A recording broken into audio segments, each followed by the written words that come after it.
قال رسول الله صلى الله عليه وسلم من قام ليلة القدر ঈমানান ওয়া ইহতিসাবান গুফিরা লাহু মা তাকাদ্দামা মিন যামবিহি।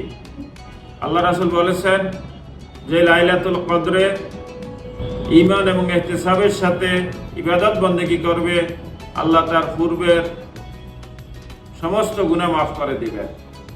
আত-তাইবু আনিজ যামবি লা যামবা লাহু। এই লাইলাতুল কদরে যদি আমরা তওবা করতে পারি তাহলে এমনইভাবে নিষ্পাপ হয়ে যাব যেন আমাদের পূর্বে কোনো আর গুনাহই ছিল না। এই জন্য এই লাইলাতুল কদর হচ্ছে কোরআন নাজিলের মাস, কোরআন নাজিলের রাত্র। সুতরাং আমরা এই রাত্রিতে কোরআন তেলাওয়াত করব এবং মাহে রমজান যেহেতু কোরআন নাজিলের মাস, আমরা বেশি বেশি করে কোরআন অধ্যয়ন করব। আর কোরআন তেলাওয়াত করার অর্থ হচ্ছে অর্থ সহ বুঝে তেলাওয়াত করা। এই জন্য বুঝে বুঝে কোরআন তেলাওয়াত করব এবং কোরআন অনুযায়ী নিজেদের জীবনকে পরিচালনা করব। আল্লাহ আমাদেরকে তৌফিক দান করুক, আমিন।